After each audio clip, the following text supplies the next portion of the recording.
The enemy in the Siege of the Lost Star vanished before first contact. The Siege of the Lost Star starts in the command deck, not in a legend. Admiral Cade is doing a job that should be boring. Then a cracked command helmet makes the first normal sentence impossible. At the command deck, routine still exists. The first job is simple: count the living, count the dead, secure the deck. Admiral Cade keeps a cracked command helmet near the worklight while Battle Log V9 waits under one clipped corner. Cade keeps one hand on one nearby tag because people trust routine longer than they should. Red emergency light strobes across glass and dried oxygen scent. The Admiral wants the victory report delayed until the bodies are named. The survivor demands a victory speech because command is listening to the order feed. For a few seconds, the practical answer still has a chance. Someone checks the latch, the clock, or the order board, and that ordinary check comes back wrong. The argument becomes physical. Cade sets the helmet on the cracked command table. The survivor salutes with the wrong hand because the right one will not stop shaking. The first useful change is not a theory. The helmet speaker clicks after every dead name. The bridge survivor closes one record and keeps one hand over the page. Writing it down would make it harder to undo. The commander makes the kind of choice people defend later. Cade marks the dead carrier active to keep the retreat lane open. The bridge survivor pays first. The enemy surrenders to ships with no living crew. The survivor holds one hand against the table. The result is already in the room. The bridge witness tries to make the moment sound procedural. It does not work. A cracked helmet does not move. The room around it changes because victory arrives wearing the shape of a casualty report. The old label stays on one record, and the fleet commander has to carry it anyway. The shaking officer now has to live inside the Risu LT. Nobody gets a speech. They get the helmet speaker clicks after every dead name. The surviving officer tries the ordinary fix scent. It is a good instinct and it fails in a visible way. The failed fix leaves Battle Log V9 more dangerous than a helmet. After the argument, Cade checks the casualty count against the suit tags. The count is boring. The missing tag is not. From there, the survivor reaches for the rail, then lets go before anyone can mistake that for confidence. The Admiral sets one casualty sheet on the deck. Red light crosses the names. By contrast, the bridge witness lowers both hands before the count changes again. The shaking officer watches the marker burn through paper. The black box vault looks manageable at first. The vault is colder than the hangar and smells like burned plastic. The black box core stays on the table close to the black box technician, while the last command packet sits beside the nearest hand. The black box technician checks one name under the lamp. The ordinary motion gives everyone one more second. The core glows red under a layer of gray handprints. The technician wants to disconnect the core before it sends another order. Cade refuses because the order might explain who kept firing. No one panics yet. That would make the problem official. The technician removes one firing key and hides it under his tongue. The technician gags on the key when the dead admiral says his name. The room answers with a practical change. A gun deck answers before anyone touches the panel. Cade slides one page flat and keeps two fingers on it. The black box tech chooses the practical lie. Cade plays the packet at full volume. The cost reaches the technician before the report can soften it.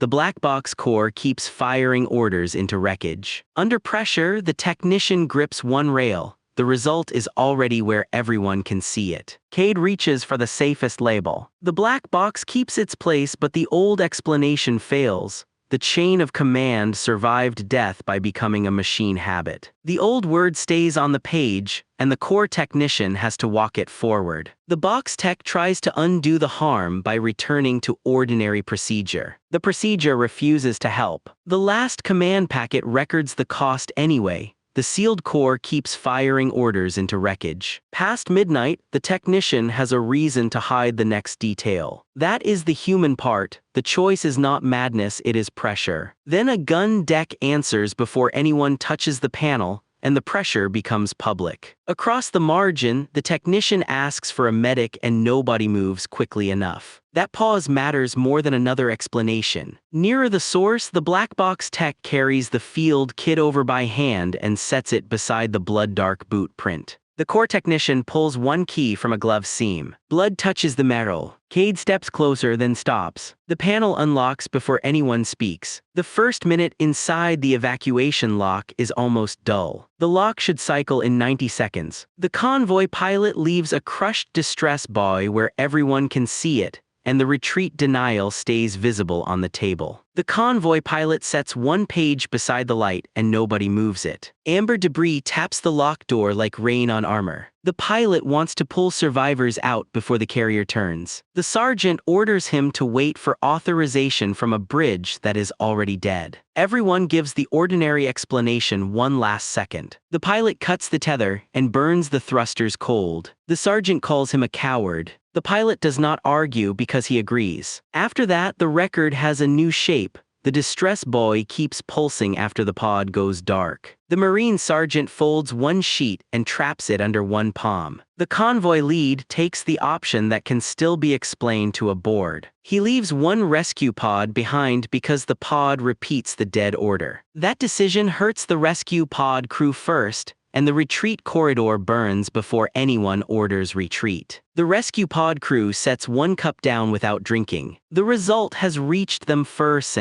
The Marine sergeant tries to shrink the damage into paperwork. Nobody has to decorate the moment. A crushed distress buoy now means this. The fleet is being saved by decisions nobody will forgive. The old name stays under the clip, but the evacuation pilot can no longer trust it. The pod crew keeps moving because stopping would become an answer. After that, the fleet is being saved by decisions nobody will forgive. The evacuation lock gives them one quiet minute. Someone checks a latch, a switch, a seal, or a timestamp. The check should end the argument. Instead, the retreat corridor burns before anyone orders retreat. The mistake is practical. The rescue pilot seals the gun deck panel before the count is finished. The sergeant notices, reaches for the manual release, and leaves their hand there too long. The trapped crew grips the rail with both hands. Amber debris hits the armor outside. Behind that, the pilot cuts one tether and the pod number disappears from the board. The lock sergeant reads the empty slot twice. The armistice table gives them a normal surface to hold onto. The table has water glasses, 3 pens, and one pistol nobody mentions. The enemy surrender code rests where nobody can pretend not to see it while the armistice clerk keeps one hand near a torn surrender flag. The armistice clerk counts 3 marks on one tag, then stops trusting the count. Cold engine glow leaks through the cracked conference glass. The clerk wants the surrender accepted before Fleet Command rewrites the battle. The envoy refuses to sign because the ships that beat them have no crews. The quiet does not feel supernatural. It feels administrative. The clerk pins the torn flag under the pistol barrel. The envoy cries when he realizes his empire surrendered to corpses. The proof stops being decorative when the flag lifts by itself when the guns outside rotate. The surrender envoy presses one hand over the line nobody wants read aloud. The armistice witness picks the answer that protects procedure first.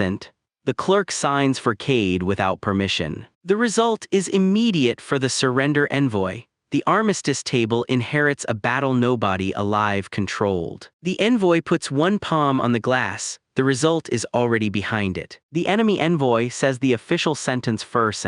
The evidence is plain enough to hurt. Peace becomes another document written by the dead. The category sits on the paper while the treaty clerk carries the cost past it. When they leave the armistice table, the route forward is narrower. Quietly, the enemy surrender code is still visible. A torn surrender flag is still close. And the surrender witness has paid first. The delegate understands the cost before the senior people do. Nobody calls it revelation. They are too busy deciding who has to touch a torn flag next. Nobody has a speech ready. The envoy wipes frost from one sleeve and keeps looking at the deck. The ceasefire clerk lowers their voice because quiet is easier to survive than certainty. The clerk pushes one glass of water across the table. The enemy envoy does not drink. The pistol slides when the carrier shudders. The surrender witness signs with a hand that will not stay still. Nothing in the weapons chapel announces itself as history. The chapel is only a nickname, but everyone lowers their voice there. A sealed weapon key remains the only thing nobody wants to move while the forbidden payload manifest lies flat in the working light. The weapons officer steadies one hand on the desk. Routine holds for another breath. White warning paint flakes from the payload cradle. The weapons officer wants to prove the forbidden weapon fired after the bridge died. Fleet Command orders her to bury the manifest and call the blast heroic. The sensible answer is still alive barely. She breaks the key in a vise and keeps both halves. She apologizes to the dead before she sends it to the living. What matters is the change left behind. The manifest prints one more firing time after the printer is unplugged. Command moves one chair back and keeps the page in reach. The officer does not mean to hurt anyone. She sends the manifest to Cade over unsecured command audio. By the time anyone argues motive, the gun officer is already carrying the cost. The victory report loses every survivor before it lists the dead. The weapons chief watches one light change. The result no longer needs permission. The war desk tries to keep the problem inside the form. A sealed weapon key becomes harder to touch after that because the fleet did not win the battle. It was spent after it stopped being able to consent. The old label stays under the weapons officer's hand until the hand moves %. The detail is small enough to miss until someone tries to leave. Then the manifest prints one more firing time after the printer is unplugged. The forbidden payload manifest changes the room's behavior, not just the theory. The payload officer moves from the doorway to the table, and the command board moves back. That small movement tells the truth before anyone says it. For a while the work becomes ugly and small. Someone labels a body tag. Someone checks a pressure gauge. The officer presses a thumb against cracked command glass until the skin goes pale. The gun officer carries the broken key to the payload cradle. White paint flakes under her sleeve. The sealed command deck orders silence. The weapons chief drops the manifest on the deck instead. The final convoy lane starts with work, not revelation. The convoy lane is empty enough to look peaceful. The commander works around a burned targeting slate because the final silence report remains close enough to read. The fleet commander keeps one thumb on the form until the paper bends. Cold engine light fades across a lane full of unspent missiles. Cade wants to end the war by refusing the next order. Command threatens to brand him traitor if he does not advance. Nobody wants to be first to name the wrongness. Cade puts the slate on the floor and steps on it until the glass gives. No one cheers. One gunner says thank you and then starts crying. The event becomes usable evidence when the command log seals itself and marks the next battle already low sent.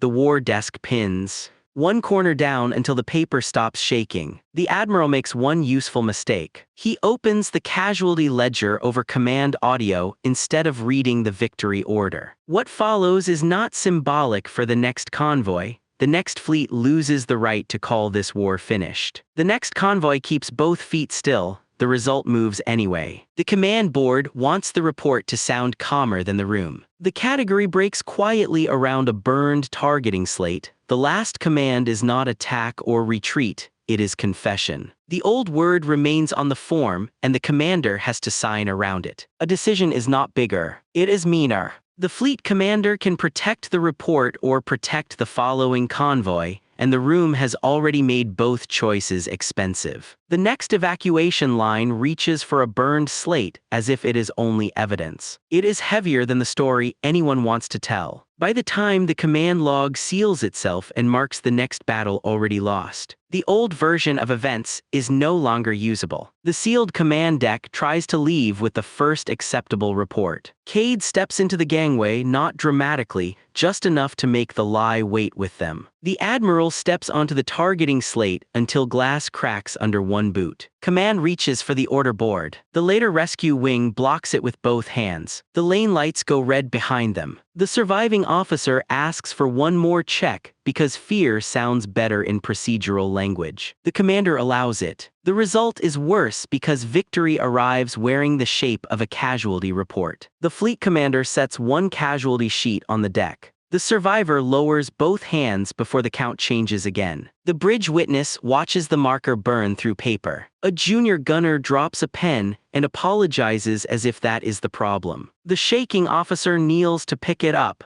then stays there because standing would make the next order real. Another object will not change anyone. Consequence will. The command core keeps ordering guns into the wreckage. The technician reacts first, and that reaction changes what everyone else is allowed to deny. The box tech pulls one key from a glove seam. The convoy lead holds the table edge while the Marine reads the line again. Nobody is enlightened by it. They just understand who has to stay in the evacuation bay when the door closes. The evacuation crew grips the rail with both hands. The evacuation pilot cuts one tether and the pod number disappears from the board. The sergeant reads the empty slot twice. After the argument, the rescue pilot checks the casualty count against the suit tags. The lock sergeant reaches for the rail, then lets go before anyone can mistake that for confidence. The delegate steps away from a surrender flag and still cannot leave it behind. The armistice witness places the enemy code under the lamp,